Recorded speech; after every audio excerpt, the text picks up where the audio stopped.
एकमे vision computer में आपका स्वागत है। आज हम सीखेंगे पेमेंट वाउचर और कॉन्ट्रा वाउचर में किस प्रकार से एंट्री की जाती है। तो पेमेंट वाउचर अगर हमने किसी से उधार माल परचेज किया है या कोई हमारा खर्चा रहता है और हमको उसको पेमेंट करना है तो वो पेमेंट वाउचर्स के अंतर्गत जाता है। तो इसके लिए हम अकाउंटिंग वाउचर्स पे गए, कॉन्ट्रा वाउचर ओपन है, यहाँ पर हमको ओपन करना है पेमेंट वाउचर। तो पेमेंट वाउचर की शॉर्टकट की है F5। अब यहाँ पर है अकाउंट, हम किस माध्यम से पेमेंट कर रहे हैं। हम चेक से भी कर सकते हैं, हम कैश के माध्यम से भी कर सकते हैं। तो मैं अभी आपको एक फर्स्ट एंट्री कैश के माध्यम से बता रही हूँ। हम कैश के माध्यम से जिससे भी हमने उधार माल परचेस किया था हम उसको पेमेंट कर रहे हैं। जैसे कि हमने अगर किसी से उधार माल खरीदा था, जैसे गीता एजेंसी से हमने 1000 का माल उधार खरीदा था, तो हम इसको क्या कर रहे हैं, पेमेंट कर रहे हैं। तो यहाँ पर लिखा हमने 1000 रुपये। अब यहाँ पर आता है एडजस्ट रेफरेंस, यानी कि bill wise detail, Geeta agency कितने का पेमेंट करना है उसको, 1000 का। तो यहाँ से हम लेते हैं एडजस्ट रेफरेंस, यानी कि जो हमने वहाँ पर बिल नंबर डाला था, हमने कब कौन सी डेट में माल प्राप्त किया था उसकी डिटेल यहाँ पर आ जाएगी। जैसे बिल नंबर है 123, कौन सी डेट में हमने कौन सी डेट में माल खरीदा था, हमने 2 अप्रैल को हमने माल खरीदा था और हम कब पेमेंट कर रहे हैं, हम 3 अप्रैल को। तो ये हमने इसको इंटर किया। तो देखो गीता एजेंसी का जो करंट बैलेंस है अब यहाँ पर 0 बता रहा है और एडजस्ट रेफरेंस में उसका पूरा बिल नंबर आ गया। हमने 1000 का क्या कर दिया, पेमेंट कर दिया। आप नरेशन लिख सकते हो। अब हम यहाँ पर आकर प्रॉफिट बैलेंस शीट के अंतर्गत देखेंगे, अल्टर प्लस F1 करेंगे। तो जो करंट हमारा है यहाँ पर सन्ड्री क्रेडिटर, तो देखो सन्ड्री क्रेडिटर में से यहाँ पर हमको गीता एजेंसी नहीं मिलेगा क्योंकि हमने उसका पेमेंट कर दिया है। अब हम चलते हैं कॉन्ट्रा वाउचर्स पे। कॉन्ट्रा वाउचर्स के लिए हमको जैसे बैंक में पैसा जमा करना है, बैंक से हम पैसे निकालना चाहते हैं, उससे संबंधित एंट्री की जाती है कॉन्ट्रा वाउचर्स के अंतर्गत। तो हमने अकाउंटिंग वाउचर्स पे गए, कॉन्ट्रा वाउचर हमने ओपन किया, इसकी शॉर्टकट की है F4, है ना। तो यहाँ पर आ गया है अकाउंट्स। अब यहाँ पर हमको सबसे पहले क्या करना पड़ेगा, हम यहाँ पर कर रहे हैं बैंक में हम पैसा जमा करना चाहते हैं। तो यहाँ पर सबसे पहले बैंक का नाम आएगा, तो ये जो हमारी एंट्री कहलाएगी वो कहलाएगी बैंक टू कैश। हम इसमें डिपॉजिट करना चाहते हैं तो यहाँ पर हमको एक लेजर बनाना पड़ेगा। मैंने पहले भी आपको बताया था, उसकी शॉर्टकट की होती है अल्टर प्लस C। यहाँ पर हमने टाइप किया जो भी बैंक में हम पैसा जमा करना चाहते हैं, यहाँ पर उस बैंक का नाम आ जाएगा। तो मैंने यहाँ पर टाइप किया SBI। अब इसका अंडर, तो इसका अंडर रहेगा बैंक अकाउंट, इसको एक्सेप्ट करते हैं।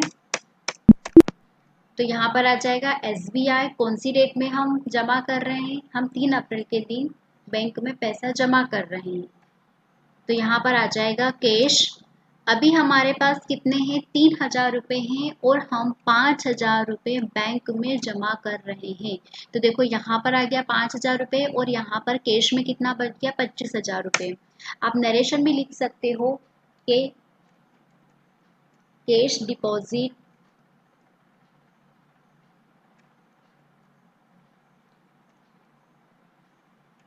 डिपॉजिटेड इन SBI, कितने कर रहे हैं हम, तो मैंने कहा यहाँ पर 5000 रुपये। SBI की जगह पे आप नॉर्मल बैंक भी लिख सकते हो। तो ये हुआ एंट्री बैंक में पैसा जमा करने की। अब आता है हम बैंक से पैसे निकालना चाहते हैं, बैंक से हम विड्रॉ करना चाहते हैं, तो ये कहलाएगा कैश टू बैंक। तो ये इसकी अपोजिट एंट्री हो जाएगी। पहले मैं आपको दिखा देती हूँ बैलेंस शीट पर। तो देखो अल्टर प्लस F1 करेंगे तो यहाँ पर आ जाएगा असिस्ट में बैंक अकाउंट। अभी कितना है हमारे पास बैंक में 5,000 रुपये। अब हमको आवश्यकता पड़ रही है कि हम बैंक से पैसे निकालना चाहते हैं, तो इसकी अपोजिट एंट्री ये हो जाएगी, यहाँ पर आ जाएगा कैश, यहाँ पर आ जाएगा SBI। तो देखो हमारे SBI में कितने हैं, 5,000 रुपये है और हमको आवश्यकता पड़ रही है 2,000 रुपये की। हम बैंक से पैसे विड्रॉ कर रहे हैं, निकाल रहे हैं। कौन से चेक नंबर से निकाल रहे हैं, तो वो आप चेक नंबर यहाँ पर टाइप कर सकते हो। मैंने ये एग्जाम्पल पे चेक नंबर यहाँ पर टाइप किया, इसको एक्सेप्ट किया। अब हम फिर से बैलेंस शीट में जाके देखेंगे तो देखो यहाँ पर अल्टर प्लस F1 किया तो यहाँ पर आ गया है बैंक अकाउंट के सामने 3,000। पहले कितना था, 5,000, अब यहाँ पर कितना आ गया, 3,000। तो ये होता है बैंक में पैसे जमा करना और बैंक से पैसे निकालना। अब ऐसा भी हो जाता है एक बैंक से दूसरी बैंक में अगर हम डिपॉजिट करना चाहते हैं या ट्रांसफ़र करना चाहते हैं, जैसे हमारे SBI में क्या है, अभी 3,000 है, हम चाहते हैं कि 1,000 रुपये हम किसी दूसरी बैंक में डिपॉजिट करना चाहते हैं या ट्रांसफ़र कराना चाहते हैं, तो एक लेजर बनाया हमने अल्टर प्लस से, जैसे बैंक ऑफ इंडिया का हमने एक बनाया, बैंक ऑफ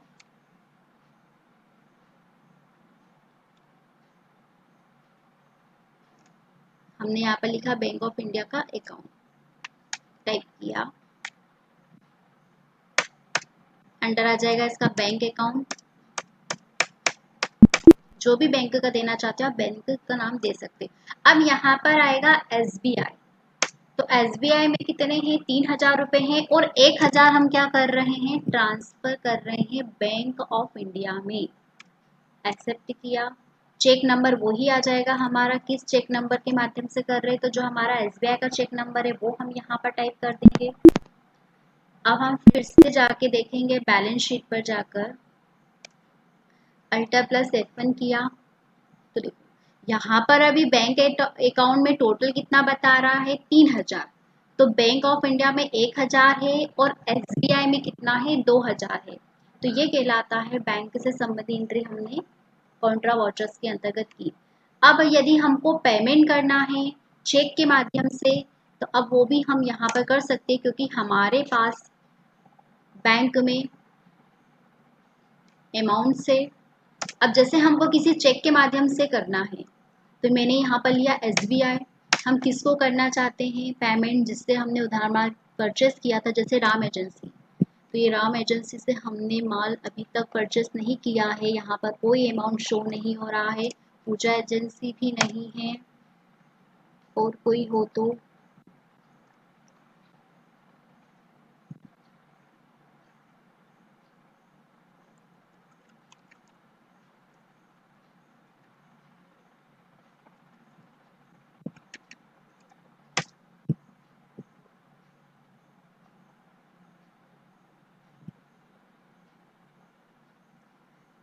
चलिए तो हम फटाफट एक एंट्री कर लेते हैं परचेस वाउचर में जाकर, क्योंकि यहाँ पर अभी तक हमने किसी से उधार में परचेस नहीं किया है। तो हम एक सिंपल सी एंट्री कर लेते हैं। यहाँ पर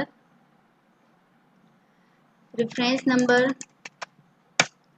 पार्टी नेम आ जाएगा यहाँ पर, जैसे राम एजेंसी, हम इससे उधार में परचेस कर रहे हैं। यहाँ पर आ जाएगा purchase account, name of item में आ जाएगा यहाँ पर, जैसे कि हमने लिया नोकिया। कहाँ पर रखेंगे नोकिया को, मैंने कहा गोडाउन में। कितने नग, 1 नग, वही रेट आ जाएगा। इसको एक्सेप्ट करते हैं। अब हम चलते हैं पेमेंट वाउचर्स पे। अब हम इसको चेक के माध्यम से क्या करेंगे, पेमेंट करेंगे, है ना। हम यहाँ पर डेट भी चेंज कर सकते हैं। तो ये 4 अप्रैल आ गया। तो यहाँ पर लिया हमने SBI,